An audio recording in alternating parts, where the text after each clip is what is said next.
नमस्कार विद्यार्थियों, कैसे हैं आप सभी लोग। हम उम्मीद करते हैं कि आप सब बहुत ही अच्छे होंगे। आप सभी लोग एक बार पुनः से विजिट कर चुके हो दीपक लक्ष्य यूट्यूब चैनल की ऑनलाइन क्लासेज में। आप सभी लोगों का हार्दिक स्वागत, वंदन और अभिनंदन है। हम आप सभी के मध्य में लेकर के उपस्थित हुए हैं हिंदी साहित्य इतिहास के बड़े ही महत्वपूर्ण वैकल्पिक प्रश्नों की श्रृंखला को।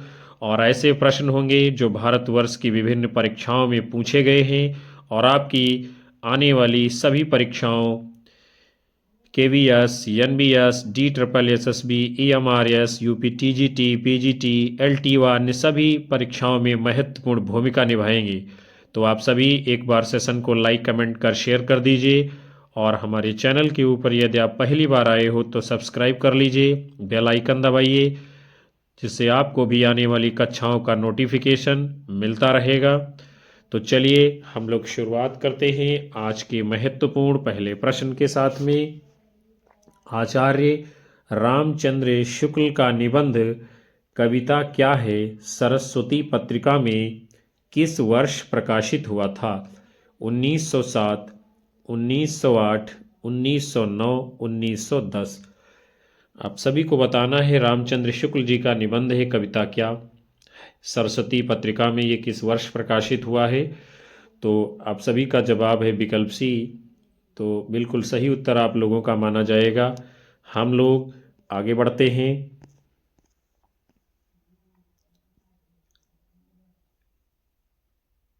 शुक्ल जी ने 1903 ईस्वी में, कब? 1903 ईस्वी में 11 वर्ष का समय कहानी लिखी है।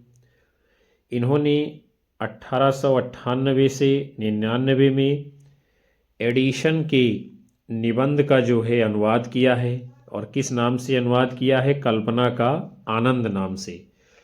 और ये बद्रीनारायण चौधरी प्रेमघन जी के द्वारा संपादित पत्रिका आनंद कादम्बिनी में सहायक संपादक के रूप में भी कार्य किया है। और शुक्ल जी ने 1909 से 1914 ईस्वी तक नागरी प्रचारणी पत्रिका के भी संपादक रहे हैं। कब से कब तक? 1909 से 1914 ईस्वी तक। उसके बाद में आपका अगला प्रश्न है, सभी संथालों को दामुल हौज हो गया। मैला आंचल की पंक्ति के आधार पर बताइए कि दामुल हौज का अर्थ क्या है? मृत्युदंड, नजरबंद, और आगे के विकल्पों को हम लोग देख लेते हैं, आजीवन कारावास और देश निकाला। तो क्या है प्रश्न? हम लोग पुनः से देखते हैं, सभी संथालों को दामुल हौज हो गया। और मैला आंचल उपन्यास की पंक्ति के आधार पर बताना है दामुल हौज का अर्थ क्या है। आपके विकल्प है मृत्युदंड, नजरबंद, और फिर है आपका आजीवन कारावास, देश निकाला। तो आपका सही उत्तर क्या होगा इस प्रश्न के लिए? वो माना जाएगा आपका दामुल हौज का मतलब है विकल्प सी, यानी कि आजीवन कारावास। आगे बढ़ते हैं। फणीश्वर नाथ रेणु जी के द्वारा रचित है उपन्यास मैला आंचल, किसका है? फणीश्वर नाथ रेणु जी का उपन्यास है मैला आंचल। और कैसा उपन्यास है? ये आंचलिक उपन्यास है। ये सब प्रश्न पूछे गए हैं जो है परीक्षाओं में। फिर उसके बाद में ये जो मैला आंचल उपन्यास है, इसका प्रकाशन कब हुआ है? 1954 ईस्वी में। ये भी प्रश्न जो है पूछा गया है कि प्रकाशन कब हुआ है। फिर भूमिका का कथन है, मैंने इसके एक हिस्से के एक गांव को पिछड़े गांवों का प्रतीक मानकर इस उपन्यास कथा का क्षेत्र बनाया है। मैंने इसके एक हिस्से के एक गांव को पिछड़े गांवों का प्रतीक मानकर इस उपन्यास का कथा क्षेत्र बनाया है। फिर जो है आपका अगला प्रश्न है, एक कहानी यह भी किस विधा की रचना है? महत्वपूर्ण प्रश्न आपके सामने। आत्मकथा, जीवनी, संस्मरण कहानी। एक कहानी यह भी, ये किस विधा की रचना है? और बड़ी ही शानदार रचना है ये। तो आप सभी लोगों का इस प्रश्न के लिए जवाब है विकल्प ए, तो बिल्कुल सही होगा, यानी कि आत्मकथा विधा की रचना है एक कहानी यह भी।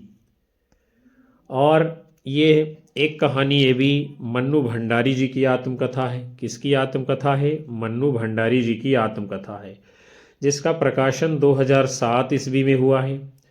और इस आत्मकथा के आरंभ में स्पष्टीकरण शीर्षक के अंतर्गत मन्नू भंडारी जी ने लिखा है, आज तक मैं दूसरों की जिंदगी पर आधारित कहानियां ही रचती आई थी, पर इस बार मैंने अपनी कहानी लिखने की जुर्रत की है। ये बड़ा ही मोस्ट इम्पॉर्टेंट कथन है आपका।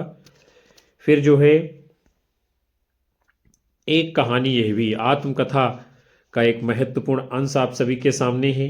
लेखन एक अनावरत यात्रा जिसका ना कोई अंत है ना मंजिल है। क्या कहा है? लेखन एक अनावरत यात्रा जिसका ना कोई अंत है ना कोई मंजिल। फिर अगला कथन है, जन्मी तो मध्य प्रदेश के भानपुरा गांव में थी, लेकिन मेरी यादों का सिलसिला शुरू होता है अजमेर के ब्रह्मपुरी मोहल्ले के उस 2 मंजिला मकान से, जिसकी ऊपरी मंजिल में पिता का साम्राज्य था। उसके बाद में आपका अगला प्रश्न है, तुम जीवन से तटस्थ हो सकते हो, परंतु मैं तो अब तटस्थ नहीं हो सकती। आषाढ़ का एक दिन नाटक में कौन से अंक से ली गई ये पंक्ति है? 1, 3, 4, 2। बहुत ही शानदार कथन है। तुम जीवन से तटस्थ हो सकते हो, परंतु मैं तो अब तटस्थ नहीं हो सकती। आषाढ़ का एक दिन नाटक के कौन से अंक से ये पंक्ति ली गई है?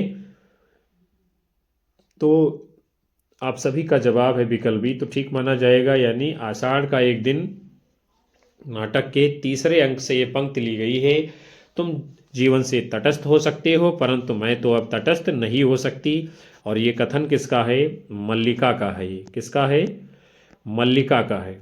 मोहन राकेश जी के द्वारा रचा गया नाटक है आषाढ़ का एक दिन। ये भी प्रश्न पूछा गया है, किसका नाटक है? आप सब जानते हैं। और इस अंक में, अंक 3 में मल्लिका नामक स्त्री जो पात्र है उसका ये कथन है, अभी हमने आपको ऊपर बताया था। फिर जो है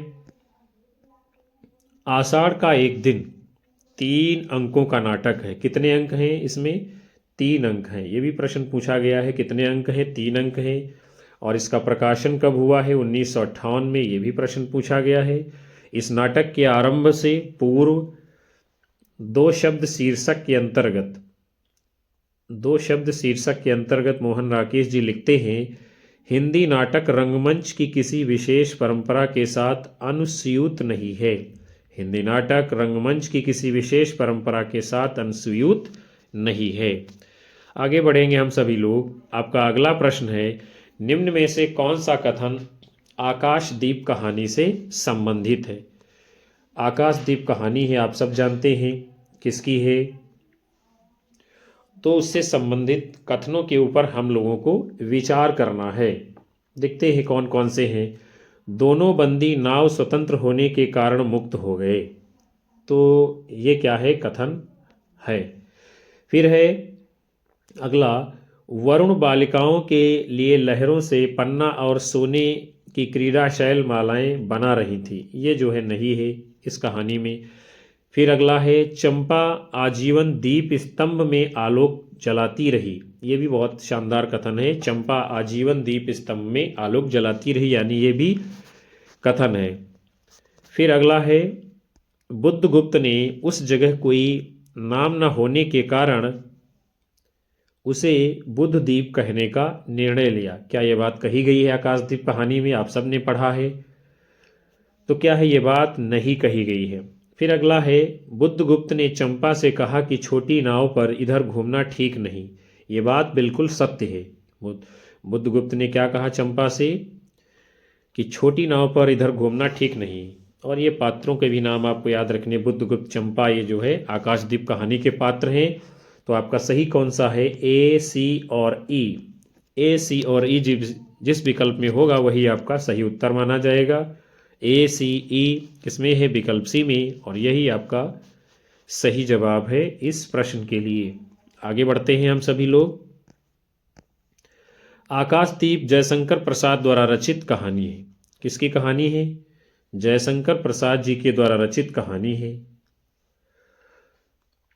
और इससे संबंधित कथन है, दोनों बंदी नाव स्वतंत्र होने के कारण मुक्त हो गई। चंपा आजीवन दीप स्तंभ में आलोक जलाती रही। बुद्धगुप्त ने चंपा से कहा कि छोटी नाव पर इधर घूमना ठीक नहीं। तो ये जो कथन है परीक्षाओं में ये भी पूछे गए हैं। उसके बाद में वरुण बालिकाओं के लिए लहरों से हीरे और नीलम की क्रीड़ा शैलमालाएं बना रही थी। ये भी क्या है, इसी कहानी का कथन है। और आकाशदीप ये क्या है, कहानी भी है और कहानी संग्रह है, यानी ये भी महत्वपूर्ण बात है, परीक्षा में पूछी गई है। ये कहानी भी है और कहानी संग्रह दोनों है, आप सब जानते हैं। अगला है प्रश्न आपके सामने, बकरी नाटक में आए गीतों की पंक्तियों को पहले से बाद के क्रम में लगाना है। हिंदी जगत का बहुत ही शानदार नाटक है बकरी। देखते हैं हम लोग कौन सा जो है पहले आएगा, कौन बाद में आएगा। तो जो सबसे पहले इसमें आपका गीत आता है बकरी नाटक में वो है, ऊह करी ना आह करी गांधी जी की बकरी, हर किला फतह करी गांधी जी की बकरी। ये बहुत ही महत्वपूर्ण गीत हैं बकरी नाटक के। आपको ये भी जानकारी रखनी है कि कौन से गीत हैं बकरी नाटक के। ऊह करी ना आह करी गांधी जी की बकरी, हर किला फतह करी गांधी जी की बकरी। तो ये जो है गीत बकरी नाटक में पहले आ जाता है। फिर उसके बाद में जो गीत आता है वो है आपका विकल्प डी। क्या है इसमें, जा जा के सींच आएगी हर एक की क्यारी, मर मर के भी बुझाएगी वो प्यास तुम्हारी। उसके बाद में जो अगला गीत आपका आएगा वो है विकल्प सी। क्या कहा गया है, तन मन धन उन्नायक जय हे, जय जय बकरी माता, अन्याय हिंसा दंभ क्रूरता, भुला करे मन चंगा। तन मन धन उन्नायक जय हो, जय जय बकरी माता, अन्याय हिंसा दंभ क्रूरता, भुला करे मन चंगा। फिर जो आपका अगला कथन है यानी अगला गीत आएगा आपका वो है विकल्प ई। उसमें क्या कहा गया है, धर्म ईश्वर भाग्य सबकी उंगलियों से घूमता, आदमी मिट्टी का लौंदा चाक पर है झूमता। धर्म ईश्वर भाग्य सबकी उंगलियों पे घूमता, आदमी मिट्टी का लौंदा चाक पर है घूमता। फिर उसके बाद में जो आपका अगला गीत है क्रम में आएगा वो है आपका विकल्प ए, दुर्जन के साथ सबका यहाँ मोल कर चलो, दुर्जन के साथ सबका यहाँ मोल कर चलो। तो इसमें जो आपका कूट सही होगा इस प्रश्न के लिए वो कौन सा है, विकल्प बी आप सभी का राइट आंसर माना जाएगा। सबसे बड़ी बात है आपको यही याद रखना है कि बकरी नाटक में गीत हैं, कौन कौन से गीत हैं वो आपको जानना जरूरी है। सर्वेश्वर दयाल सक्सेना द्वारा रचित है नाटक बकरी। किसका नाटक है, सर्वेश्वर दयाल सक्सेना का। प्रकाशन है 1974 ईस्वी में। और इस नाटक में कुल 2 अंक हैं लेकिन 6 दृश्य हैं उसके साथ में। कितने अंक हैं, 2 अंक हैं और 6 दृश्य हैं। और बाकी आपने गीतों का क्रम ऊपर देख ही लिया है, इसलिए हम आगे बढ़ेंगे। आपका अगला प्रश्न आप सभी के सामने है। उसमें क्या कहा जा रहा है, सूची 1 का मिलान सूची 2 से आप लोगों को करना है।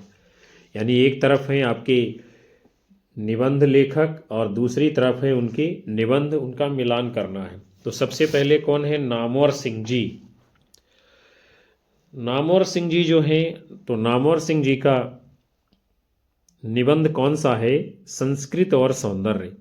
संस्कृत और सौंदर्य ये नामवर सिंह जी का निबंध है। फिर कुबेरनाथ राय जी हैं, कुबेरनाथ राय जी का निबंध कौन सा है, उत्तर फाल्गुनी के आसपास। फिर सरदार पूर्ण सिंह जी हैं, इनका निबंध है मजदूरी और प्रेम। फिर रामचंद्र शुक्ल का निबंध क्या है, कविता क्या है। आपका सही मिलान कर दिया गया है। संस्कृत और सौंदर्य नामवर सिंह जी, उत्तर फाल्गुनी के आसपास कुबेरनाथ राय, मजदूरी और प्रेम सरदार पूर्ण सिंह, कविता क्या है रामचंद्र शुक्ल। ये सही मिलान हुआ। और कूट के रूप में आपका इसमें जो सही उत्तर माना जाएगा वो आपका विकल्प ए राइट आंसर है। आगे बढ़ेंगे हम सभी लोग।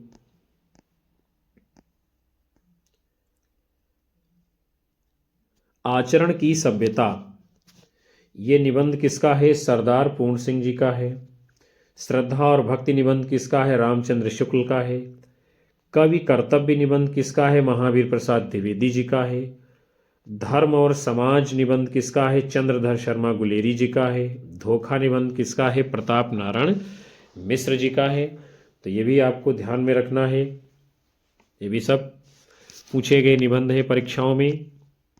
उसके बाद में आपका अगला प्रश्न है, प्रेमचंद की पत्नी शिवरानी देवी ने प्रेमचंद घर में नाम से उनकी जीवनी लिखी है, इसका प्रकाशन वर्ष क्या है? बहुत ही शानदार और मोस्ट इम्पॉर्टेंट प्रश्न आपके लिए परीक्षा में पूछा गया। प्रेमचंद की पत्नी का नाम क्या है? पहले तो यही बात महत्वपूर्ण, ये भी पूछा गया उनकी पत्नी का नाम क्या है? शिवरानी देवी। और उन जीवनी किस नाम से लिखी है? प्रेमचंद घर में, ये भी पूछा गया है। इसकी विधा भी पूछी गई, तो क्या है? विधा है जीवनी। अब आपको बताना है कि प्रकाशन वर्ष क्या है? 1942, 1943, 1944, 1950। तो क्वेश्चन नंबर 80 आप सभी के सामने है और इसके लिए आपका जवाब आया है विकल्प सी, तो ठीक होगा। यानी प्रेमचंद घर में जो जीवनी है इसका प्रकाशन कब है? 1944 ईस्वी। आगे बढ़ेंगे हम सभी लोग। इस पुस्तक के अनुसार शिवरानी देवी की प्रथम जो कहानी है उसका नाम है साहस, जो कि चांद पत्रिका में छपी है। यानी शिवरानी देवी की प्रथम कहानी का नाम क्या है? साहस। और किस पत्रिका में छपी है? चांद पत्रिका में।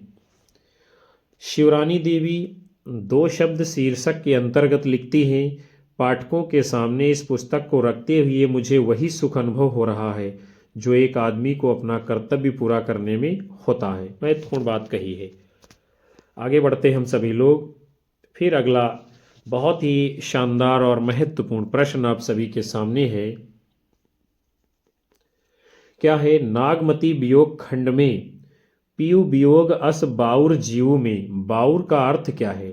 नागमती वियोग खंड पीयू वियोग अस बाउर जीव, इसमें जो है बाउर का अर्थ क्या है? ठठरी, कवचहीन, धीरे धीरे, बावला। पीयू वियोग अस बाउर जीव, इसमें बाउर का अर्थ क्या है? तो इस प्रश्न के लिए आप सभी का जवाब आ रहा विकल्प डी, तो राइट माना जाएगा। बाउर का अर्थ क्या है? बावला।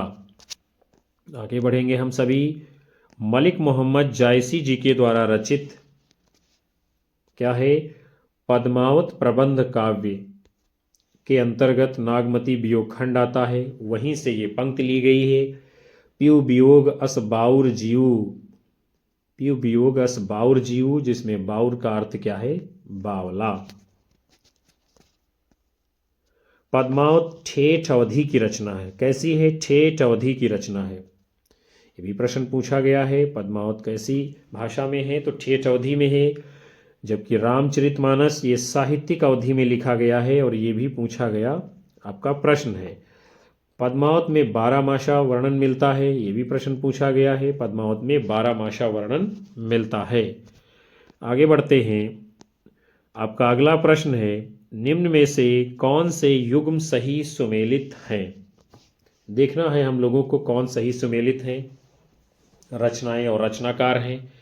तो सबसे पहले है भारतेंदु और रचना का नाम है दिल्ली दरबार दर्पण।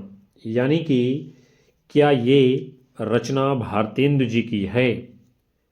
तो यानी कि ये है, तो बिल्कुल सही है। फिर है प्रताप नारायण मिश्र। क्या ये रचना जो है यानी शिवमूर्ति इनकी रचना है प्रताप नारायण मिश्र की? तो ये भी है, यानी कि सही है। अध्यापक पूर्ण सिंह नाखून क्यों बढ़ते हैं, क्या लिखा है इन्होंने? नहीं लिखा है। उठ जाग मुसाफिर क्या नामवर सिंह जी ने लिखा है? नहीं लिखा है। फिर है संस्कृत और सौंदर्य क्या विवेकी राय जी की रचना है? लिखा है? नहीं लिखा है। तो आपका सही कौन सा है? ए और बी। और ए और बी जिस कूट में आगे होगा वही आपका सही उत्तर माना जाएगा। तो ए बी किस में है? आपका विकल्प बी में, और यही आपका सही जवाब है। आगे बढ़ेंगे हम लोग। तो सही आपने देख लिया। उसके बाद में है नाखून क्यों बढ़ते हैं। नाखून क्यों बढ़ते हैं, ये निबंध है और किसका है, आचार्य हजारी प्रसाद द्विवेदी जी का निबंध है। उठ जाग मुसाफिर, ये जो है निबंध बड़ा ही महत्वपूर्ण है, लेकिन किसका है, विवेकी राय जी का है। संस्कृति और सौंदर्य, ये निबंध किसका है, नामवर सिंह जी का है। और आचरण की सभ्यता सरदार पूर्ण सिंह जी का निबंध है। और ये सभी महत्वपूर्ण प्रश्न हैं, पूछे गए हैं परीक्षा में और आपकी आने वाली परीक्षा के लिए भी बहुत ही महत्वपूर्ण होंगे। उसके बाद में आपका अगला प्रश्न है, इतने बड़े हो गए हो अभी तक पढ़ने जाते हैं, न जाने कब तक पढ़ेंगे और क्या करेंगे इतना पढ़कर। उपयुक्त कथन किस कहानी से लिया गया है। अपना अपना भाग्य, राही, ईदगाह, चंद्रदेव से मेरी बातें। तो आप सभी को बताना है कि इसका सही जवाब क्या होगा। इतने बड़े हो गए हो अभी तक पढ़ने जाते हैं, न जाने कब तक पढ़ेंगे और क्या करेंगे इतना पढ़कर। उपयुक्त कथन किस कहानी से लिया गया है। अपना अपना भाग्य, राही, ईदगाह, चंद्रदेव से मेरी बातें। तो इस प्रश्न के लिए आप लोगों का जवाब आया है विकल्प सी, तो राइट होगा, यानी कि ईदगाह कहानी का यह कथन है। मुंशी प्रेमचंद जी के द्वारा रचित ये कहानी है ईदगाह। किसने लिखा है, मुंशी प्रेमचंद जी ने। और ये कहानी किस प्रकार की है, बाल मनोविज्ञान पर आधारित है। और ये हामिद का कथन है। कौन कहता है, हामिद। इतने बड़े हो गए अभी तक पढ़ने जाते हैं, न जाने कब तक पढ़ेंगे और क्या करेंगे इतना पढ़कर। फिर जो है इस कहानी में हामिद की दादी का नाम क्या है। हामिद की दादी का नाम क्या है, अमीना। महमूद, मोहसिन, सम्मी, नूरे इस कहानी के अन्य प्रमुख पात्र हैं। यहाँ से भी प्रश्न बनता है, पूछा गया है कई बार। फिर है ईदगाह के मेले में हामिद जो है चिमटा खरीदता है। क्या खरीदता है, ईदगाह के मेले में हामिद चिमटा खरीदता है। महमूद सिपाही खरीदता है। मोहसिन भिस्ती खरीदता है। नूरे वकील खरीदता है। और सम्मी पहले धोबिन फिर खंजरी खरीदता है। क्या करता है सम्मी, पहले धोबिन फिर खंजरी खरीदता है। फिर जो है आपका बहुत ही शानदार और महत्वपूर्ण प्रश्न आपके सामने है अगला। मैं तो चाहता हूँ सबको अपने अपने अधिकार सौंपकर अपने अधिकारों को शून्य में बदलूं। उपयुक्त कथन किस नाटक से लिया गया है। एक और द्रोणाचार्य, आधे अधूरे, महाभोज, अंजू दीदी। मैं तो चाहता हूँ सबको अपने अपने अधिकार सौंपकर अपने अधिकारों को शून्य में बदल दूं। और ये कथन किस नाटक से लिया गया है। तो आप सभी लोगों का जो है इस प्रश्न के लिए जवाब दिया गया है विकल्प सी, तो बिल्कुल ठीक होगा, यानी कि महाभोज से ये कथन है। मैं तो चाहता हूँ सबको अपने अपने अधिकार सौंपकर अपने अधिकारों को शून्य में बदल दूं। और महाभोज ये नाटक किसका है, मन्नू भंडारी जी का। किसका है, मन्नू भंडारी जी का। और इस नाटक से अन्य महत्वपूर्ण बातें, इसका प्रकाशन कब हुआ है, 1983 ईस्वी में। और इस नाटक में सरोहा गांव का जिक्र है। किस गांव का, सरोहा गांव का। इसको याद रखना है, बड़ी ही महत्वपूर्ण बात है। इस नाटक में कौन सा गांव आया है, सरोहा गांव। पात्र कौन कौन से हैं, दा साहिब, सुकुल बाबू, अप्पा साहिब, लखन सिंह, जमुना बहन, बिंदेश्वरी, विशेषर उर्फ बिस्सू, ये सब इसके पात्र हैं। यानी प्रकाशन 1983 ईस्वी में। गांव कौन सा है इसमें, सरोहा गांव है। दा साहेब, सुकुल बाबू, अप्पा साहेब, लखन सिंह, जमुना बहन, बिंदेश्वरी, विशेषर उर्फ बिस्सू, ये सब इसके प्रमुख पात्र हैं। उसके बाद में आपका अगला प्रश्न है, निम्नलिखित कथनों पर विचार करते हुए सही उत्तर का चयन कीजिए। यानी सही पर हम लोगों को विचार करना है और बताना है। तो सबसे पहले क्या है, साहित्य को जन जीवन के समीप लाने का श्रेय भारतीय युग के निबंधों को जाता है।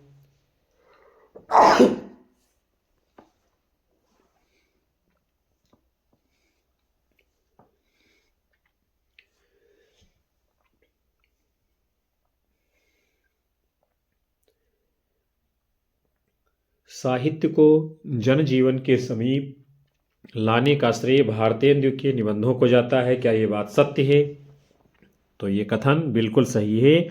साहित्य को जनजीवन के समीप लाने का श्रेय भारतेंदु के निबंधों को जाता है। फिर अगला है, विचार प्रधानता और गंभीर मनोभावों का विवेचन हजारी यानी विवेचन द्विवेदी युग के निबंधों की विशेषता है। क्या यह सही है? तो ये भी बिल्कुल सही है। विचार प्रधानता और गंभीर मनोभावों का विवेचन द्विवेदी युग के निबंधों की प्रमुख विशेषता है। फिर अगला क्या है, छायावाद युग के निबंध केवल ललित निबंध की श्रेणी में आते हैं। यह तो बिल्कुल गलत है, केवल भी लगा हुआ है, यहीं से उत्तर गलत हो जाएगा। फिर अगला है, हजारी प्रसाद द्विवेदी ने केवल विचार प्रधान निबंध ही लिखे हैं।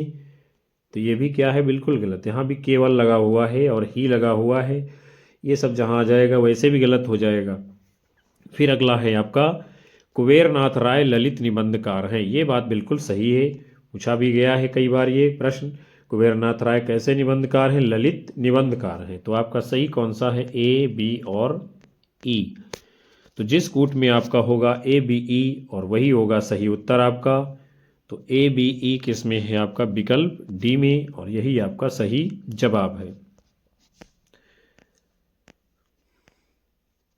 फिर आचार्य हजारी प्रसाद द्विवेदी के निबंधों की जो सबसे बड़ी विशेषता है वो क्या है?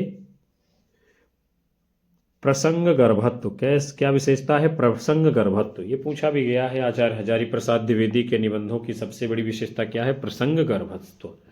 इन्होंने विचार प्रधान, भाव प्रधान इत्यादि निबंधों की रचना की है, और छायावाद युग के बाद के निबंध जो हैं ललित निबंध की श्रेणी में आते हैं। ये भी आपको ध्यान में रखना है, छायावाद युग के बाद के जो निबंध हैं वो ललित निबंध की श्रेणी में आते हैं। हिंदी में अपनी ललित निबंधों की एक अलग विशेष परंपरा है। तो प्रिय विद्यार्थियों, आज के इस महत्वपूर्ण सत्र को हम यहीं पर विराम देते हैं, जिसके अंतर्गत आप सभी लोगों ने हिंदी साहित्य इतिहास के महत्वपूर्ण विभिन्न परीक्षाओं में पूछे गए वैकल्पिक प्रश्नों की श्रृंखला को देखा जाना समझा। हम उम्मीद करते हैं ये सेशन आप लोगों को पसंद आया होगा। कक्षा को लाइक करिए, अपने साथी मित्रों में शेयर करिए, और साथ ही अपने साथी मित्रों को हमारे चैनल से अवश्य जोड़ते रहिएगा। आप सभी का प्यार मिलता रहेगा और हम आप लोगों को लगातार कक्षाएं देते रहेंगे। उन सभी साथियों का हार्दिक धन्यवाद जो अंत तक सेशन को वॉच किए हैं। मिलेंगे आप सभी को पुनः से अगली कक्षा में नए मॉडल पेपर के साथ। तब तक के लिए नमस्कार, जय हिंद, वंदे मातरम, बाय बाय, शुभ रात्रि आप सभी लोगों को विद्यार्थियों।